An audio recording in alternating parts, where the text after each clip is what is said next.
ഇന്നത്തെ ചെറുപ്പക്കാർ ക്യാമറ ആയിട്ട് നടക്കാൻ എവിടെ കിട്ടുന്നെന്ന് പറഞ്ഞിട്ട് എല്ലാ എണ്ണം അധികം എല്ലാം ഇന്നിപ്പോ എന്താ പറയാ വാട്സപ്പും ഫേസ്ബുക്കും മാത്രം. അല്ലാഹു ഈമാൻ തരുമാറാകട്ടെ. ഈ ചെറുപ്പക്കാർക്കൊന്നും ഒരു പണിയില്ലല്ലോ. ഞാൻ ഇങ്ങനെ ചിന്തിക്കും പ്രശ്നം. ഇന്നത്തെ ചെറുപ്പക്കാർക്ക് എന്താപ്പാ ഈ 3-4 ദിവസം പട്ടിണി കിടന്ന നായിയുടെ മുന്നിൽ ഒരു എല്ലെടുത്തിട്ട് കൊടുത്താൽ തിന്നാൻ കാണിക്കണ ആർത്തിയ ഏതെങ്കിലും ഒരു പെണ്ണ് ഒളിച്ചോടി പോയാ പ്രചരിപ്പിക്കാൻ. കാസർഗോഡുള്ള ഏതെങ്കിലും ഒരു പെണ്ണ് ഒരു അമുസ്ലിമിന്റെ കൂടെ ഒരിച്ചോടി പോയാ കുറ്റിത്തിരിവുകാരനാ ഷെയർ ചെയ്യണത്. ഓ എന്താ നോക്കിയല്ലേ, ഇതൊരു ഉത്സാഹം, സ്വന്തം ഉമ്മത്തിനെ നാണം കെടുത്താൻ. ഇവിടെ ചങ്ങായി ഞാൻ ചോദിക്കട്ടെ, അമുസ്ലിമായ എത്രയോ പെണ്ണുങ്ങൾ മുസ്ലിമീങ്ങളുടെ കൂടെ വരുന്നു. ഇന്ന് വരെ ഏതെങ്കിലും വാട്സപ്പിൽ കണ്ടിട്ടുണ്ടോ? ഇന്ന് വരെ ഏതെങ്കിലും ഒരു വാട്സപ്പിൽ കണ്ടിട്ടുണ്ടോ? പ്രചരിപ്പിക്കൂല. അവർക്ക് അഭിമാനമുണ്ട്. നമ്മൾ അങ്ങനല്ല. നമുക്ക് തന്നെ അതിലൊരു ഉഷാറാ. ഒരുത്തന്റെ കൂടെ പോയെന്നിങ്ങനെ പ്രചരിപ്പിക്കുമ്പോ ഒരു ഷാർ ഇങ്ങനെ അയക്കാം. എടാ, നിന്റെ അവസ്ഥ നീ ചിന്തിച്ചിട്ടുണ്ടോ? നിന്റെ അവസ്ഥ പോയത് പോട്ടെ, നമുക്കെന്താ? പോയത് പോയി, അത്ര തന്നെ. അല്ലാഹു ഈമാൻ നൽകുമാറാകട്ടെ. പണ്ടൊരു ചങ്ങാതിയോട് പറഞ്ഞു, ഞാനിങ്ങനെ വാട്സപ്പിൽ എവിടെയോ കണ്ടതാ, ഒരു മുസ്ലിം പെൺകുട്ടി അമുസ്ലിമിന്റെ കൂടെ പോയെന്ന് പറഞ്ഞപ്പോ ഒരുത്തൻ പറയാ, അളിയ പോയത് പോയി, അത്രയും സ്ഥലം ഒഴിഞ്ഞു കിട്ടി, സ്വർഗത്തിൽ പോയി നമുക്ക് അടിച്ചു വിളിക്കാറില്ല, പോയത് പൊട്ടുന്നത് തന്നെ. പണ്ടൊരുത്തി പോയെന്ന് പറഞ്ഞാൽ നമുക്കൊരു വേദനയൊക്കെ ഉണ്ടായിരുന്നു. ഇപ്പൊ ഒന്നുമില്ല, എല്ലാം പോക്ക തന്നെ, എല്ലാം പോയിക്കൊണ്ടിരിക്കുക. അതുകൊണ്ട് എനിക്ക് നിങ്ങളോട് പറയുന്നത്, ദയവ് ചെയ്ത് നിങ്ങൾ പ്രചരിപ്പിക്കരുത്. ഏതെങ്കിലും ഒരുത്തനെ അന്യ പെണ്ണിന്റെ വീട്ടിൽ നിന്ന് പിടിച്ചിറക്കിയ വീഡിയോ എന്നിട്ട് എഴുതുക, പിടിച്ചിറക്കിയതാണ്, കണ്ടോ സ്വർഗത്തിൽ നിന്ന് പിടിച്ചിറക്കിയതോ അല്ല ഓൻ വിചാരിക്കണേ. എടാ, അവൻ തൗബ ചെയ്ത അള്ളാഹ് പുറത്തു കൊടുക്കും. നീ ഇതെവിടെ കൊണ്ട് കഴുകും? അമുസ്ലിമായ മറ്റൊരു മതവിശ്വാസികളുടെ കൂടെ ഇറങ്ങിപ്പോയ പെണ്ണ് അള്ളാന്റെ മുന്നിൽ പശ്ചാത്തപിച്ച് തൗബ ചെയ്ത അള്ളാഹ് അവർക്ക് സ്വർഗം കൊടുക്കും. ഈ ഷെയർ ചെയ്ത നീ എവിടെ പോയി തൗബ ചെയ്യൂടാ? ആ പെണ്ണിന്റെ കാല് പിടിച്ച് പൊരുത്തം ചോദിക്കണം നിനക്ക് സ്വർഗം കിട്ടണമെങ്കിൽ. ഏതെങ്കിലും ഒരു പെണ്ണ് ഒളിച്ചോടി പോയ പെണ്ണിന്റെ ഫോട്ടോ സഹിതം എടുത്ത് ഷെയർ ചെയ്ത നിനക്ക് അള്ളാന്റെ കഅബാലയത്തിന്റെ കില്ല പിടിച്ചിട്ട് നീ 100 ഹജ്ജ് ചെയ്താലും നിനക്കല്ല സ്വർഗം തരൂലടാ, നിനക്കല്ല സ്വർഗം തരൂല. സ്വർഗം കിട്ടണമെങ്കിൽ ആ പെണ്ണിന്റെ വീട്ടിൽ പോയിട്ട് അവളുടെ കാല് പിടിച്ചിട്ട് പറയണം, മോളെ ഞാൻ ഷെയർ ചെയ്തു പോയിട്ടുണ്ട്, നിന്റെ അഭിമാനത്തിന് ഞാൻ ക്ഷതം സംഭവിച്ചിട്ടുണ്ട്, എനിക്ക് പൊരുത്തപ്പെട്ടതാ, അവള് പൊരുത്തപ്പെട്ട് തന്നാലേ നിനക്കല്ല സ്വർഗം തരൂ. അല്ലാഹു ഈമാൻ നൽകുമാറാകട്ടെ. നീ വിചാരിച്ചോ സിമ്പിളാണെന്നാണ്, വിചാരിച്ച കിട്ടിയ ഉടനെ അങ്ങോട്ട് ഷെയർ ചെയ്യാൻ. ഇനി നീ ആലോചിക്കണം വാട്സപ്പ് എടുക്കുമ്പോ.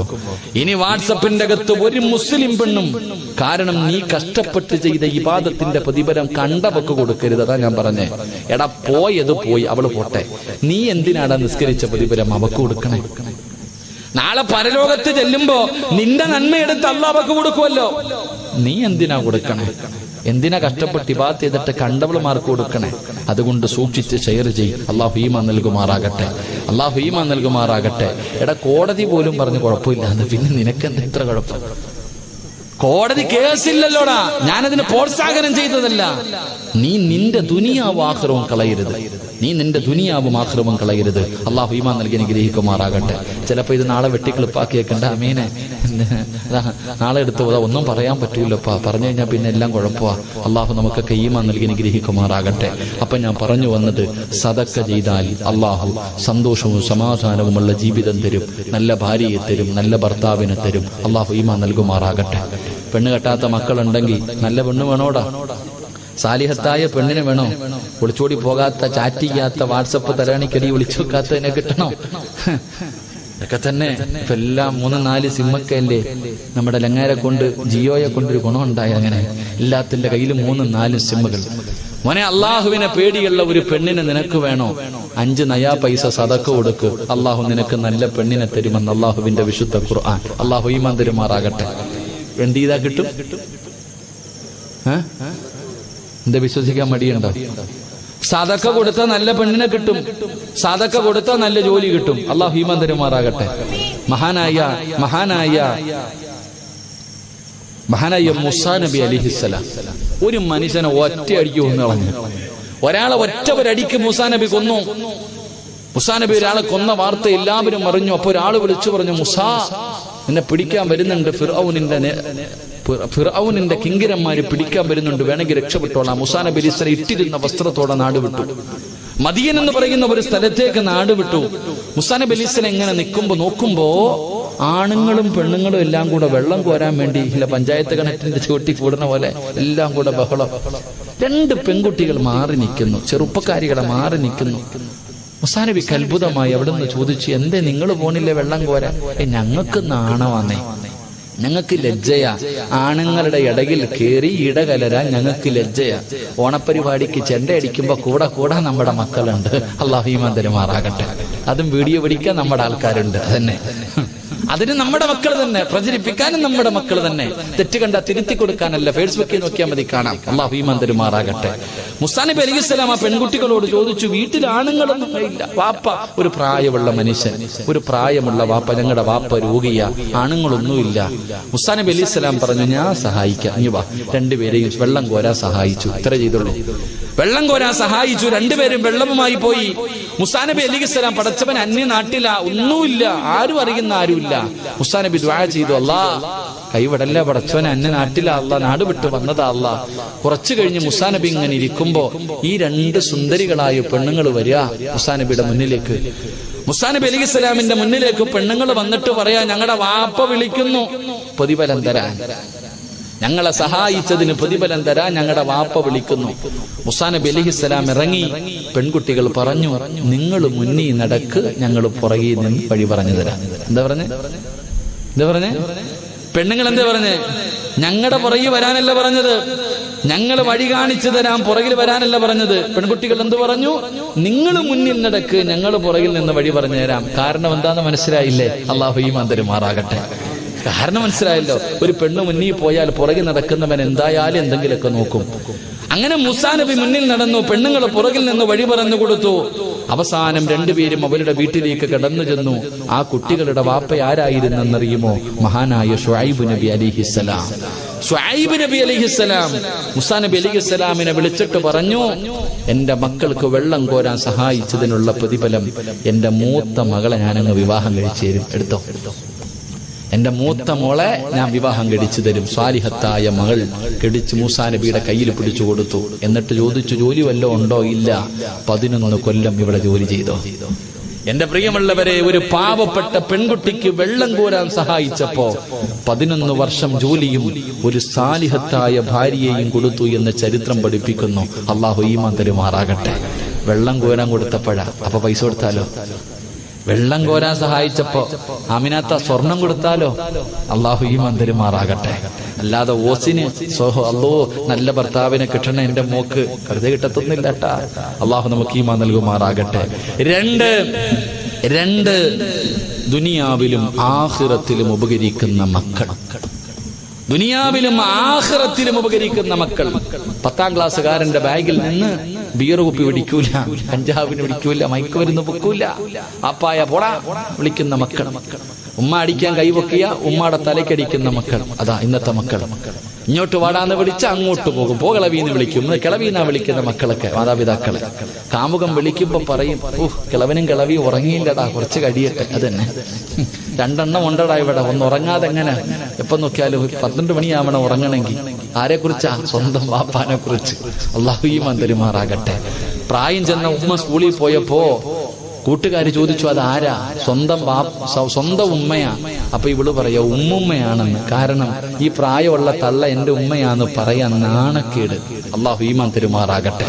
എന്റെ പ്രിയമുള്ളവരെ, സദക്ക കൊടുത്താൽ അൻസാരിങ്ങളുടെ സ്വഭാവമുണ്ടെങ്കിൽ കിട്ടുന്ന 2ാമത്തെ പ്രതിഫലം സ്വാലിഹായ മക്കൾ. അല്ലാഹു നൽകി അനുഗ്രഹിക്കുമാറാകട്ടെ. 3 നിന്റെ ചെറിയ കുടിലുണ്ടല്ലോ, ഈ കുറ്റിത്തെരുവിലെ നിന്റെ ചെറിയ വീടുണ്ടല്ലോ, ആ വീട് പ്രധാനമന്ത്രിയോ ആഭ്യന്തരമന്ത്രിയോ ഗവർണറോ മുഖ്യമന്ത്രിയോ പ്രതിപക്ഷ നേതാവോ അല്ല, അള്ളാഹുവിന്റെ മലക്കുകൾ കാണാൻ വരുമെന്ന് നബി മുഹമ്മദ് മുസ്തഫ സല്ലല്ലാഹു അലൈഹി വസല്ലമ തങ്ങൾ പറയുന്നു. കുറ്റിത്തെരുവിലെ നിന്റെ വീട് കാണാൻ ആര് വരും? പറ, ആര് വരും? ഏത് മലക്ക്? ജനിച്ചത് മുതൽ മരിക്കുന്ന കാലം വരെ പാപം ചെയ്യാത്ത മലക്കുകൾ സന്ദർശനം നടത്തുമെന്ന് നബി മുഹമ്മദ് മുസ്തഫ. ഉറക്കെ പറ, നബി മുഹമ്മദ് മുസ്തഫ സല്ലല്ലാഹു അലൈഹി വസല്ലമ തങ്ങൾ പറയുമ്പോൾ, എന്റെ പ്രിയമുള്ളവരെ, ഈ 3 പ്രതിഫലവും കൊണ്ട് കിട്ടിയ ഒരു കുടുംബത്തെ ഞാൻ പറയാ. സാലിഹത്തായ ഭാര്യ, സാലിഹായ മക്കള്, വീട് കാണാൻ മലക്കുകൾ ഇറങ്ങി വന്നു. ഈ 3 കാര്യവും കിട്ടിയ ഒരു ചരിത്രം പറഞ്ഞിട്ട് നമുക്ക് ദുആ ചെയ്യാം. അല്ലാഹു ഈമാൻ നൽകി അനുഗ്രഹിക്കുമാറാകട്ടെ. അല്ലാഹു ഈമാൻ നൽകി അനുഗ്രഹിക്കുമാറാകട്ടെ. ഇത് 3 കിട്ടിയ ഒരു ചരിത്രം പറഞ്ഞിട്ട് നമുക്ക് ദുആ ചെയ്ത് പിരിയാം ഇൻഷാ അല്ലാഹ്. 12 മണി വരെ ഇരിക്കല്ലേ? 11:45 ഇരിക്കല്ലേ? ചങ്ങായി എന്താടാ? എനിക്ക് നാളെ കണ്ണൂരാ പരിപാടി. ഇൻഷാ അല്ലാഹ് ട്രെയിൻ കായംകുളമ്പത്തും വരുമല്ലോ, കുഴപ്പമില്ല ഇൻഷാ അല്ലാഹ്. കൊല്ലത്തുനിന്ന് ടിക്കറ്റ് കുഴപ്പമില്ല, ഇവിടെ ആയാലും കയറാം ഇൻഷാ അല്ലാഹ്. അല്ലാഹു ഈമാൻ തരുമാറാകട്ടെ. അല്ലാഹു യാത്ര ഖൈറിലാക്കുമാറാകട്ടെ. എന്റെ പ്രിയമുള്ള സഹോദരങ്ങൾ, അപ്പൊ അൽഹംദുലില്ലാഹ് ഇത് 3 കിട്ടിയ ഒരു ചരിത്രം. ഇരിക്കുമല്ലോ? ലൈറ്റൊക്കെ പോയി, കുഴപ്പമില്ല, ഇരുട്ടാ, ഖബറിനകത്ത് ഇരുട്ടാ, ഇരിക്കുമല്ലോ. എന്താ ഒരു വൈരാഗ്യം ഉള്ളതുപോലെ? പിരിവി വയ്ക്കാത്തതാണോ? ഉറപ്പായിട്ടും ചോദിക്കും, പേടിക്കണ്ട. ഞാൻ ചോദിക്കും ഇൻഷാ അല്ലാഹ്. ഇവര് രോഗികൾക്ക് കൊടുക്കണം, നിങ്ങൾ ആരെങ്കിലും കിട്ടുകൊടുക്കും ഇൻഷാ അല്ലാഹ്. എന്റെ മനസ്സിലൊരാഗ്രഹമുണ്ട്, ഞാനത് ചോദിക്കും, നിങ്ങൾ തരണം. അല്ലാഹു ഭാഗ്യം തരുമാറാകണം. എന്റെ മനസ്സിലുള്ളൊരാഗ്രഹം ഞാൻ ചോദിക്കും. എനിക്ക് ഒരു അനുവാദമൊന്നും വേണ്ട. ഞാൻ നല്ലതാണ് ചോദിക്കുന്നത് എന്ന് നിങ്ങൾക്ക് മനസ്സിലായാൽ തന്നാ മതി. അല്ലാഹു ബർക്കത്ത് ചെയ്യുമാറാകട്ടെ. അല്ലാഹുവിന്റെ പ്രവാചകൻ സല്ലല്ലാഹു അലൈഹി വസല്ലമ തങ്ങൾ പറഞ്ഞു, ഇത് 3 കിട്ടിയ ഒരു വീട് ഖുർആൻ പറയുന്നുണ്ട്. ആ വീട് പഠിച്ചിട്ട് പിരിയാം. അല്ലാഹു ഭാഗ്യം തരുമാറാകട്ടെ. ഇൻഷാ അല്ലാഹ് ചോദിക്കുമ്പോ തരൂലേ? പറഞ്ഞേ തരൂലേ? തരണ്ട വെച്ചോ. സദക്കയും സക്കാത്തും കൊടുക്കാത്തവന്റെ സമ്പാദ്യം 7 രീതിയിൽ നശിക്കുമെന്ന് ആദരവായ പ്രവാചകൻ നബി മുഹമ്മദ് മുസ്തഫ. എത്ര രീതിയിൽ എന്ന് പറഞ്ഞ എത്രണ്ണം? 7 രീതിയിൽ പോകും. ആർക്കും കൊടുക്കാതെ പൂഴ്ത്തി വെച്ചിരിക്കുന്നത് മുഴുവനും. സക്കാത്ത് കൊടുക്കാതെ, സദക്ക കൊടുക്കാതെ, അലമാരിക്കകത്തും ബാങ്കിന്റെ ഉള്ളറയിലൊക്കെ കൊണ്ടുവച്ചാലും 7 രീതിയിൽ ഖത്തം ഹോഗയാ, മൊത്തവും പോയിരിക്കും. അല്ലാഹു കാത്തുരക്ഷിക്കുമാറാകട്ടെ. അല്ലാഹു കാത്തുരക്ഷിക്കുമാറാകട്ടെ. പറഞ്ഞുതരട്ടെ, വേണോന്ന് ആരും പറയൂല. അങ്ങനെ സുഖിക്കണ്ട. നിന്റെ സമാധാനം ഇന്നത്തോടുകൂടി പോകണം. ഞാൻ പറഞ്ഞുതരും. സക്കാത്തും സദക്കയും കൊടുക്കാത്തവന്റെ സമ്പാദ്യം എങ്ങനെ പോകുന്നു ഞാൻ പറയാം. അത് വേണോന്ന് പറ. ഇല്ലെങ്കിൽ ഞാൻ പറയും. അങ്ങനെ സൂഹിക്കണ്ട. കേട്ടോ ചിരി. ആമിന, നീ ചിരിച്ചോ? സക്കാത്ത് കൊടുത്തിട്ടുണ്ടോ സ്വർണത്തിന്റെ? കേട്ടോ. സക്കാത്തും സദക്കയും കൊടുക്കാത്ത എല്ലാരും കേട്ടോ. നേരെ ഇരി ഇൻഷാ അല്ലാഹ്. ഒരു 7 എണ്ണം പെട്ടെന്ന് എണ്ണി പറയാം. 5 മിനിറ്റ് മതി ഇൻഷാ അല്ലാഹ്. റെഡിയല്ലേ? ആരെങ്കിലും ഉറങ്ങുന്നുണ്ടെങ്കിൽ വിളി. അൽഹംദുലില്ലാഹ്. സംഘാടകരെല്ലാം കേട്ടോ ഇൻഷാ അല്ലാഹ്. ഒന്ന് എന്റെ പ്രിയമുള്ള സഹോദരങ്ങളെ, അല്ലാഹു ഇഷ്ടപ്പെടാത്ത മാർഗത്തിൽ നീ സമ്പാദിച്ചത് മുഴുവനും നഷ്ടപ്പെട്ടു പോകുമെന്ന് മഹാനായ സയ്യിദുനാ അബൂബക്കർ സിദ്ദീഖ്. എല്ലാം പോകും, നല്ല കാര്യത്തിനല്ല. അല്ലാഹ് ഇഷ്ടപ്പെടാത്ത മാർഗത്തിൽ 100 കോടിയുണ്ടെങ്കിൽ 100 കോടിയും പോകും. 2, അക്രമിയായ ഭരണാധികാരി വന്നിട്ട് നിന്നെ നാണം കെടുത്തിയിട്ട് സർവ്വതും കൊണ്ടുപോകും. അല്ലാഹു ഈമാൻ തരുമാറാകട്ടെ. ഇപ്പൊ തിരിഞ്ഞ മനസ്സിലായില്ലേ? എന്തിനാ അവനെ കുറ്റം പറയണേ? നീ നേരെയാകാത്തത് കൊണ്ടുപോയി. നിന്റെ എല്ലാം കൊണ്ടുപോയി. ഇങ്ങോട്ട് വരും, എഴുതിത്തരും, ഇത്ര എഴുതിത്തരും, മൊത്തം കൊണ്ടുപോകാം. അല്ലാഹു ഈമാൻ നൽകുമാറാകട്ടെ. 3 എന്റെ പ്രിയമുള്ള സഹോദരങ്ങളെ, അവിടെ നിന്ന് പറയുകയാ, നിന്റെ വീട് കത്തും. അല്ലാഹു കാത്തുരക്ഷിക്കുമാറാകട്ടെ. എങ്ങനെ പോകും? ഗ്യാസ് ഒന്നും പൊട്ടിത്തെറിക്കത്തില്ല, വയറിന്ന് കത്തും. ഒരു ദിവസം നിന്നങ്ങ് കത്തും. സർവ്വതും കത്തി നശിക്കും. പാവപ്പെട്ടവന് കൊടുക്കാത്ത, സക്കാത്ത് കൊടുക്കാത്തവന്റെ മുതൽ കത്തി നശിച്ചു പോകും. അല്ലാഹു കാത്തുരക്ഷിക്കുമാറാകട്ടെ. ഇല്ലെങ്കിലോ കണ്ടില്ലേ വെള്ളത്തിലൊലിച്ചു പോണേ? സ്വന്തം വീടിന്റെ അകത്തുകൂടെ തോട് കയറി ഇറങ്ങിപ്പോയത് കണ്ട? എവിടെ? എല്ലാം പോയി ഒഴുകി. വിപത്തുകൾ ഉണ്ടായിട്ട് ഒന്നീ ഭൂമി കുലുക്കം, അല്ലെങ്കിൽ വെള്ളപ്പൊക്കം, നശിച്ചു പോകും. അല്ലാഹു കാത്തുരക്ഷിക്കുമാറാകട്ടെ. 3 ഐഷാത്ത വയലൊക്കെ കഴിഞ്ഞിട്ട് അലമാരിക്കകത്ത് പൂട്ടി വെച്ചിരിക്കുക. ഒന്നും കൊടുക്കൂല. സക്കാത്തുമില്ല, സദക്കയില്ല, ഒന്നുമില്ല. ഐഷാത്ത വയല് കഴിഞ്ഞ് വീട്ടിൽ ചെല്ലുമ്പോ വാതിൽ തുറന്നു നടക്കണം. അല്ലാ, താത്താമാർ ഇപ്പോഴേ പേടിക്കണ്ടാട്ടാ. വയല് വേണ്ട. കല്യാണത്തിന് പോയി കുടുംബസമേതം കല്യാണത്തിന് പോയിട്ട് വീട്ടിൽ പോകുമ്പോ ഫ്രണ്ട് വാതിൽ തുറന്നു നടക്കണം. ഐഷാത്ത ഓടിപ്പോയി നോക്കും. ബെഡ്റൂമിനകത്ത് കയറും. അല്ലാഹുവേ, അലമാരി തുറന്നു കിടക്കുന്നു. പടച്ചോനെ ഒന്നുമില്ല, എല്ലാ കള്ളം കൊണ്ടുപോകും. അല്ലാഹു കാത്തുരക്ഷിക്കുമാറാകട്ടെ. ആമിനത്ത ഇന്നലെ വരെ പറഞ്ഞത് ഒന്നുമില്ല എന്നാ. പോലീസ് വന്ന് ചോദിക്കും, എത്ര പവൻ പോയി? 45 പവൻ പോയി സാറേ. 5 ലക്ഷം രൂപ പോയി. അല്ലേ? ഒന്നും ഇല്ലാന്ന് പറഞ്ഞത്. കള്ളം കൊണ്ടുപോകും. സദക്കയുടെ കൂലി പോലും അള്ളാഹ് നിനക്കൊന്നും തരൂല്ല. അള്ളാഹു കാത്തിരക്ഷിക്കുമാറാകട്ടെ. എന്റെ പ്രിയമുള്ള സഹോദരങ്ങളെ, 4 അവിടെ നിന്ന് പറയുകയാ. 4-മത്തത്, ഒന്നി കള്ളു കുടിച്ച്, അല്ലെങ്കിൽ വ്യഭിചരിച്ച്, അല്ലെങ്കിൽ പലിശ കച്ചവടം നടത്തി അള്ളാഹുവെ സർവ്വതും നശിക്കും. അള്ളാഹു കാത്തിരക്ഷിക്കുമാറാകട്ടെ. കള്ളു കുടിച്ചിട്ട് യത്തീംഖാനയിലായ എത്ര പേരുണ്ട്? എല്ലാം വിറ്റ് തൊലച്ചിട്ട് മരിച്ചു പോകുന്ന എത്രയോ പേര്. അള്ളാഹു കാത്തിരക്ഷിക്കുമാറാകട്ടെ. 5, എന്റെ പ്രിയപ്പെട്ട സഹോദരങ്ങളെ, അള്ളാഹു നിനക്ക് വീട് വെക്കാൻ ആഗ്രഹം തരും. സകാത്തും സദക്കയും കൊടുക്കാത്തവൻ അള്ളാഹു ഒരു ആഗ്രഹം കൊടുക്കും, കുറ്റിത്തെരുവിൽ ഒരു കൊട്ടാരം പണിയാൻ. അവസാനം പണിയും യത്തീംഖാനയിലാകും. അള്ളാഹു കാത്തിരക്ഷിക്കുമാറാകട്ടെ. വീട് പണിത് ഇടിക്കും കെട്ടും. അവസാനം പെണ്ണുമ്പിള്ള പറയും ലോൺ എടുത്തും കിട്ടും, തീരുന്നില്ല. അവസാനം ജപ്തി ചെയ്യും. അള്ളാഹു കാത്തിരക്ഷിക്കുമാറാകട്ടെ. അങ്ങനെ യത്തീംഖാനയിലായ എത്രയോ പേരുണ്ട്. അതല്ലേ, ക്ഷമിക്കാൻ പെണ്ണുങ്ങൾക്കൊന്നും മനസ്സില്ലല്ലോ. 2 സെന്റ് പോലും സ്വന്തമില്ലായിരുന്ന നിനക്ക് ഒരു 3 സെന്റ് വസ്തു കിട്ടി. അൽഹംദുലില്ലാ. കുറച്ച് കഴിഞ്ഞപ്പോ ഒന്ന് തറ കെട്ടി, അത് കഴിഞ്ഞപ്പോ ഒന്ന് വാർക്കാൻ കഴിഞ്ഞു. ഇതെല്ലാം കഴിഞ്ഞപ്പം ഭാര്യ പറഞ്ഞു, ഇക്ക എങ്ങനെയെങ്കിലും ഒരു റൂമെങ്കിലും റെഡിയാക്കി തായിക്ക, നമുക്കൊന്ന് കേറി കിടക്കാം. മോളെ, എന്റെ കൈ പൈസയില്ല, പോയി ലോൺ എടുക്കുക. വാർക്കുന്നത് വരെ എത്തിക്കാൻ അള്ളാഹെ കൊണ്ട് കഴിഞ്ഞെങ്കിൽ ഇത്തിരി കൂടെ തരാൻ അള്ളാഹിക്ക് കഴിയൂലേ? അപ്പൊ പെണ്ണുമ്പിള്ളയുടെ വാക്കും കേട്ടിട്ട് ഈ ലോൺ എടുക്കും. അള്ളാഹു കാത്തിരക്ഷിക്കുമാറാകട്ടെ. ഇത്തിരി ക്ഷമയാ വേണ്ടത്, ഇത്തിരി സബറാ വേണ്ടത്. ധൃതി നല്ലതല്ല. അള്ളാഹു ഈമാൻ നൽകുമാറാകട്ടെ. അപ്പൊ എന്തേ പറഞ്ഞ? വീട് വെച്ച് മുടിയും. 5. 6 ഇങ്ങനെ വെച്ചിരിക്കുക. അലമാരിക്കകത്ത് നിറച്ച് വെച്ചിരിക്കുക. പള്ളിക്കും മദ്രസയ്ക്കും പാവങ്ങൾക്കൊന്നും കൊടുക്കൂല. എന്തിനാ വെച്ചിരിക്കണെന്നറിയോ? സൂക്ഷിച്ചോ, മരുന്ന് വാങ്ങാനാണെന്ന് നബിയുനാ റസൂലുള്ളാഹി. അള്ളാഹ് ക്യാൻസർ അങ്ങ് തരും. അള്ളാന്റെ നബിയേ, ഞാൻ കൊടുക്കാൻ നബിയോ എന്ന് പറഞ്ഞുകൊണ്ട് വീട്ടിലേക്ക് വിളിച്ചുകൊണ്ട് വന്നതാണ്. അല്ലാഹുവേ, ഉമ്മു സുലൈമിന്റെ കണ്ണ് നിറയാൻ തുടങ്ങി. എന്തിനാ നീ കരയുന്നത്? അബൂ തൽഹ കൊടുക്കാ ഭക്ഷണമില്ല. ഇന്ന് ഈ വീടിന്റെ അകത്ത് ആ മനുഷ്യന് കൊടുക്കാ ഭക്ഷണമില്ല. നമുക്ക് പോലും ഇന്ന് തിന്നാ ഭക്ഷണമില്ല. ഇന്ന് ആകെയുള്ളത് ഇരിക്കുന്ന ഇത്തിരി ഭക്ഷണമാണ്. ഈ കാണുന്ന അല്പം ഭക്ഷണം മാത്രമേ വീടിന്റെ അകത്തുള്ളൂ. ഇന്ന് നമ്മൾ പോലും പട്ടിണിയാണ്. നമ്മുടെ മകന് വേണ്ടി എടുത്തു വെച്ചിരിക്കുന്ന ഭക്ഷണമാണ്. ആ 10-11 വയസ്സുള്ള മകൻ നല്ലതുപോലെ ഭക്ഷണം കഴിച്ചിട്ട് ദിവസങ്ങളായി. ഇന്ന് നമുക്ക് പട്ടിണി കിടക്കാം. നമ്മുടെ പൊന്നുമകന് ഭക്ഷണം കഴിക്കട്ടെ. ഈ മാറ്റി വെച്ചിരിക്കുന്ന ഭക്ഷണമല്ലാതെ ഒന്നും ഈ വീടിന്റെ അകത്തില്ല. സുബ്ഹാനല്ലാഹ്.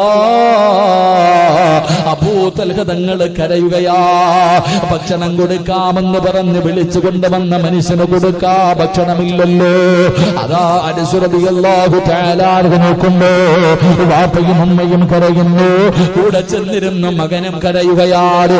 അവസാനം 3 പേരും കരഞ്ഞുകൊണ്ടിരിക്കുമ്പോ ആ സാലിഹത്തായ തന്ത്രശാലിയായ ആ ഭാര്യ പറയുന്നു, ഞാനൊരു വഴി പറഞ്ഞു തരാ. ഇത് എന്ത് ചെയ്യണമെന്ന് ഞാനൊരു വഴി പറഞ്ഞു തരാ. എന്താണ് വഴിയെന്നറിയുമോ? ഭക്ഷണം മുഴുവനും പാത്രത്തിലെടുത്ത് വെക്കാ. എന്നിട്ട് എല്ലാവർക്കും കൂടെ ഒരുമിച്ച് കഴിക്കാനിരിക്കാ. വാപ്പയോടും മകനോടും പറയുകയാണ്, നിങ്ങൾ ഒരുമിച്ച് കഴിക്കാനിരിക്കൂ. 3 പേരും കൂടെ കഴിക്കാനിരിക്കൂ. എന്നിട്ട് ഭക്ഷണം കഴിക്കാ പാത്രത്തിലേക്ക് കൈയിടുമ്പോ, മോനെ അനസ്, വിളക്ക് അങ്ങ് കൈകൊണ്ട് തട്ടി അണയ്ക്കണം. എന്നിട്ട് ഇരുട്ടത്തിരിക്കൂ. നിങ്ങളെ ഭക്ഷണം വാരിക്കടിക്കരുത്. അഭിനയിക്കണേ മോനെ. ഒരു ഉമ്മ 11 വയസ്സുള്ള മകനോട് പറയുകയാ. ഭക്ഷണം എടുത്തു വെച്ചു. അനസ് റളിയല്ലാഹു തആല അൻഹു ഉമ്മാടെ മുഖത്ത് നോക്കി, മുന്നിലിരിക്കുന്ന ഭക്ഷണത്തിൽ നോക്കി. കഴിച്ചിട്ട് ദിവസങ്ങളായി. എന്താണ് ചെയ്യേണ്ടത്? ഒന്നും ചിന്തിക്കാനില്ലായിരുന്നു. ഉമ്മ പറഞ്ഞതുപോലെ വിളക്കങ്ങ് അണയ്ക്കുകയാ. എന്നിട്ട് പട്ടിണിയിരിക്കുകയാ. ആ മനുഷ്യനൊന്നും അറിയാതെ ഭക്ഷണം വാരിക്കടിച്ചു. അവസാനം അൽഹംദുലില്ലാഹ് അവിടുന്ന് ദുആ ചെയ്ത് ഇറങ്ങി പോവുകയാ. എന്നിട്ട് എല്ലാവരും കൂടെ വന്നു കിടന്നു. വാപ്പയും ഉമ്മയും മകനും ആരും പരാതി പറയുന്നില്ല, കുറ്റപ്പെടുത്തുന്നില്ല. ആ മകൻ പോലും ചോദിച്ചില്ല, എനിക്ക് തരാതെ കൊടുത്തല്ലോ. ഒന്നും പറയാതെ 3 പേരും ഉറക്കം വരാതെ കിടന്നു. എപ്പോഴോ ഉറങ്ങിപ്പോയി. അവസാനമല്ലാ അസ്സലാത്തു ഖൈറും മിനൻ നൗം. സുബഹിയുടെ ബാങ്ക് വിളിക്കുമ്പോ അബൂ തൽഹ റളിയല്ലാഹു തആല ചാടി എഴുന്നേൽക്കുകയാ. ചാരത്ത് കിടക്കുന്ന ഭാര്യയെ വിളിച്ചുണർത്തുകയാ. എന്നിട്ട് പറയുന്നു, പെണ്ണെ മോനെ വിളിച്ചുണർത്തു, അനസിനെ വിളിച്ചുണർത്ത്. ഭാര്യ പറയുന്നവന് പട്ടിണിയാണ്, അവൻ തളർന്നു കിടക്കുകയാണ്. ഇല്ല പെണ്ണെ വിളിച്ചുണർത്ത്, അവന് നിസ്കാരം നിർബന്ധമാണല്ലോ. തന്റെ ഭർത്താവ് ഭാര്യയോട് പറയുന്നവനെ വിളിച്ചുണർത്താറ്. അവസാന മനസ്സ് പറയുന്നു, വാപ്പാ എനിക്ക് നടക്കാൻ കഴിയുന്നില്ല വാപ്പാ, എന്റെ ചുമലിൽ കേറണാമോരൂ. തന്റെ പൊന്നാര മകനെ ചുമലിലെടുത്ത് വെച്ചുകൊണ്ട് മസ്ജിദുൻ നബവിയിലേക്ക് സുബഹി നമസ്കാരത്തിന് കടന്നുപോയി. നമസ്കാരം കഴിഞ്ഞപ്പോ അല്ലാഹുവിന്റെ റസൂൽ ചോദിക്കുന്നു, അയിന അബൂ തൽഹ, അബൂ തൽഹ എവിടെ? ലബ്ബൈക യാ റസൂലല്ലാഹ്, ഞാനിവിടെയുണ്ട് നബിയേ, ഞാനിവിടെയുണ്ട് നബിയേ. എന്റെ പ്രിയമുള്ളവരെ, അല്ലാഹുവിന്റെ റസൂൽ അടുത്തേക്ക് വിളിച്ചു, വാ അബൂ തൽഹ. അടുത്ത് വിളിച്ചിട്ട് ചെവിയിൽ അല്ലാഹുവിന്റെ റസൂൽ പറഞ്ഞു, ഇന്നലെ വീട്ടിൽ നടന്ന വിരുന്ന് അല്ലാഹുവിന് വല്ലാതെ ഇഷ്ടപ്പെട്ടു. അബൂ തൽഹ റളിയല്ലാഹു തആല അവിടെന്ന് ചോദിച്ചു, എങ്ങനെ അറിഞ്ഞു നബിയേ? ഇന്നലെ എന്റെ വീടിന്റെ അകത്ത് രഹസ്യമായി നടന്ന ഈ കാര്യം അങ്ങെങ്ങനെ അറിഞ്ഞു നബിയേ?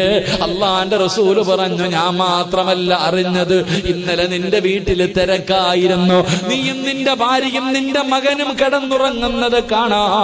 ആകാശത്ത് നിന്നും മലക്കുകൾ ഇറങ്ങി വന്നു. അബൂ തൽഹ, റഹ്മത്തിന്റെ മാലാകമാര് നിന്റെ വീട്ടിലേക്ക് കടന്നു വന്നു. മുത്തുനബി പറയുകയാ, ഇന്നലെ ഖുർആനിലായത്തും ഇറങ്ങി, ഇന്നലെ ഖുർആനിലായത്തും ഇറങ്ങി. നിന്റെ വീടിനെ കുറിച്ച് ഖുർആനിലായത്തുണ്ട്. വല്ലദീന തബവ്വഉ الدار والإيمان من قبلهم يحبون من هاجر إليهم ولا يجدون في صدورهم حاجة مما أوتوا ويؤثرون على أنفسهم ولو كان بهم خصاصة ومن يوق شح نفسه فأولئك هم المفلحون. പരിശുദ്ധമായ ഖുർആനിൽ പോലും ആയത്തിറങ്ങിയെന്ന് മുത്തുനബി എവിടെന്ന് പറഞ്ഞു കൊടുക്കുന്നു. എന്റെ പ്രിയമുള്ളവരെ, ഇതൻസാരിങ്ങളുടെ സ്വഭാവമുണ്ടെങ്കിലോ, പാവപ്പെട്ടവരെ സഹായിക്കാനുള്ള മനസ്സുണ്ടെങ്കിലോ, അല്ലാഹു നിങ്ങൾക്ക് തരുന്ന പ്രതിഫലമാണ്, പടച്ചവൻ നിങ്ങൾക്ക് തരുന്ന പ്രതിഫലമാണ്. അതുകൊണ്ട് എന്റെ പ്രിയമുള്ളവരെ, ഒരുപാട് നല്ല കാര്യങ്ങൾ ചെയ്യുന്ന ഈ പ്രവർത്തകരോട്, പാവപ്പെട്ടവർക്ക് വേണ്ടി എന്ത് സഹായവും ചെയ്ത് കാണിക്കാൻ മനസ്സുള്ളവരാണ്. അതുകൊണ്ട് നമുക്ക് അൻസാരിങ്ങളെ പോലെയാകാം. പലതുള്ളി പെരുവെള്ളമാണല്ലോ, പലതുള്ളി പെരുവെള്ളമാണല്ലോ. നമ്മളെ കൊണ്ട് കഴിയുന്ന ഒരു നന്മ ചെയ്തിട്ട് നമുക്ക് പിരിയാ. കരുണക്കടലായ അല്ലാ, ഞങ്ങൾക്ക് നീ അതിനുള്ള ഈമാ തരണേ അല്ലാ. അതുകൊണ്ട് എന്റെ പ്രിയപ്പെട്ടവരോട് ഒരു ചെറിയ സദക്ക ഞാൻ ചോദിക്കുകയാണ്. നേട്ടം നിങ്ങൾക്കാ സഹോദര, എനിക്ക് കൊണ്ടുപോകാനല്ല, എനിക്ക് കൊണ്ടുപോകാനല്ല. നിനക്കിതിന്റെ പ്രതിഫലം കാണാ. എപ്പോഴെന്നറിയോ, എപ്പോഴെന്നറിയുവോ? മരിക്കുന്ന സമയത്ത് അല്ലാഹുവേ നിനക്ക് കാണിച്ചു തരികയാണ്. വഅബ്ശിറൂ ബിൽ ജന്നാ. അല്ലാഹുവേ, മരണത്തിന്റെ സമയത്ത് സ്വർഗം ഇങ്ങനെ കാണിച്ചു തരികയാ. എന്റെ പ്രിയമുള്ളവരെ, കൊടുക്കാൻ കഴിയോ? നിങ്ങൾക്ക് ആർക്കെങ്കിലും ഒരു ചെറിയ സദക്ക ചെയ്യാൻ കഴിയുമോ? ചെയ്താൽ അല്ലാഹു തരുന്ന പ്രതിഫലം മരിക്കുന്ന സമയത്ത് സ്വർഗം കണ്ട് മരിക്കാനുള്ള ഭാഗ്യമാ. എപ്പോഴെവിടെ വെച്ചാണെന്നറിയില്ലല്ലോ, ഏത് രീതിയിലാണ് മരണം വരുന്നതെന്നറിയില്ലല്ലോ. മരണത്തിന് പ്രായമില്ലല്ലോ, മുടി നരയ്ക്കണമെന്നില്ലല്ലോ, ക്യാൻസറോ ട്യൂമറോ കിഡ്നിയോ ബ്ലോക്കോ വേണമെന്നില്ലല്ലോ. ഒരു രോഗവുമില്ലാത്തവർ പോലും വീണ് മരിച്ചു പോകുന്ന രംഗം കണ്ടവരല്ലോ. കുറ്റിത്തെരുവ് പള്ളിയുടെ ഖബർസ്ഥാനിൽ എത്രയോ ചെറുപ്പക്കാരുണ്ട്, എത്രയോ പിഞ്ചു കുഞ്ഞുങ്ങളുണ്ട്. എന്തേ നിനക്ക് മരണത്തെക്കുറിച്ച് ഓർമ്മയില്ലാതെ പോകുന്നത്? അതുകൊണ്ട് സഹോദരാ, മൂക്കിന്റെ ദ്വാരം പഞ്ഞി കൊണ്ടടയ്ക്കുന്നേ, കാണേണ്ടവർ കണ്ടോ ഇതാ പൊതിയുന്നേ. മയ്യത്തുകത്തിൽ തോളിലേക്കുയരുന്നേ, പുരയ്ക്കുള്ളിലപ്പോൾ രോദനം ഉയരുന്നേ. അരുമക്കിടാങ്ങൾ വാപ്പയെ വിളിക്കുന്നേ, അതിനുത്തരം നൽകാതെ നീ കിടക്കുന്നേ. അല്ലാഹുവേ, 3 കഷ്ടം വെള്ള തുണിക്കകത്തേക്ക് നിന്നെ എടുത്ത് കിടത്തി മൂക്കിന്റെ ദ്വാരത്ത് പഞ്ഞികെടുത്ത് വെച്ച് അവസാനം ബദാ നിന്റെ ശരീരം മുഴുവനും ചുറ്റിവാരി കെട്ടിയിട്ട് അതാ ഇവിടത്തെ പള്ളിയിൽ നിന്ന് കൊണ്ടുവച്ച മയ്യത്ത് കട്ടിലിനകത്ത് എടുത്ത് വെച്ചിട്ട് പള്ളിയിൽ കൊണ്ടുപോയി നമസ്കാരം കഴിഞ്ഞ് 6 അടി മണ്ണിലേക്ക് നിന്നെ കൊണ്ടുവെക്കാ സമയമെടുത്തല്ലോ. അതുകൊണ്ട് ഉസ്താദേ, മരിക്കുമ്പോ എനിക്ക് സ്വർഗം കാണണം ഉസ്താദ്, വെള്ളിയാഴ്ച രാവിലെ മരിക്കണം ഉസ്താദ്, ഷഹീദിന്റെ കൂലി കിട്ടുന്ന മരണം വേണം ഉസ്താദ്, എന്റെ മുഖത്ത് പ്രകാശം വേണം ഉസ്താദ്, എന്റെ മുഖത്ത് പുഞ്ചിരി ഉണ്ടാകണം ഉസ്താദ്. എന്റെ മയ്യത്ത് കാണുന്നവർ പറയണം, മരിച്ചാൽ ഇവൻ മരിച്ചതുപോലെ മരിക്കണം, അവന്റെ ചിരി കണ്ട് എന്ന് കാണാ വരുന്നവർ പോലും പറയുന്ന ഒരു മരണം എനിക്ക് വേണം ഉസ്താദ്. കഴിയുമോ സഹോദരാ? നിനക്ക് വയസ്സ് കുറെ ആയില്ലേ? ഇത്രയും കാലം ഭാര്യക്കും മക്കൾക്കും കുടുംബത്തിനും സംഘടനകൾക്ക് വേണ്ടി നിന്റെ ആയുസ് നീ ചിലവഴിച്ചല്ലോ.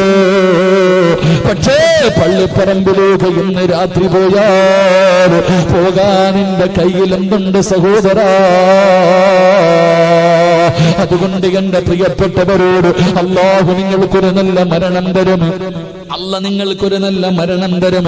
എന്റെ പ്രിയമുള്ളവരോ, അല്ലാഹു ചിലർക്കൊക്കെ നല്ല മരണം കൊടുത്ത ഫോട്ടോ ഇടയ്ക്കിടയ്ക്ക് കാണാറുണ്ടല്ലോ വാട്സപ്പിലൂടെ. പടച്ചവനെ, ഫേസ്ബുക്കിലൊക്കെ ചിലര് മരിച്ചു കിടക്കുന്ന ചിത്രം ഇങ്ങനെ കാണാറുണ്ടല്ലോ. അല്ലാ, സമസ്തയുടെ പണ്ഡിതന്മാർ ഈ ആലപ്പുഴയിൽ വെച്ചാണ് 90ാമത് വാർഷികം നടന്നത്.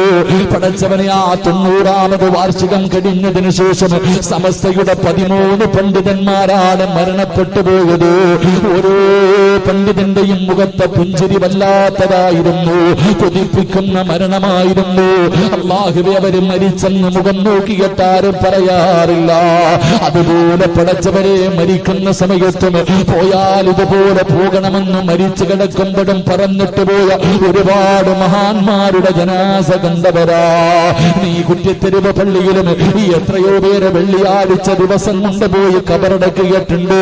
സഹോദരാ, നിനക്കും അതുപോലെ പോകാൻ ആഗ്രഹമില്ലേ? ആരാ പറഞ്ഞത് നീ 100 കൊല്ലം ജീവിക്കുമെന്ന്? ഇന്നിവിടെ നിന്ന് ഇറങ്ങി പോകുമെന്ന് പറയാറുള്ള ധൈര്യം നിനക്കുണ്ടോ? ഒരു കൊതുകിന്റെ ചിറകിന്റെ വില നിന്റെ ആയുസിനില്ലല്ലോ. പടച്ചവനെ, എപ്പോഴെവിടെ വെച്ച് വേണമെങ്കിലും മരണം കടന്നു വരുമല്ലോ.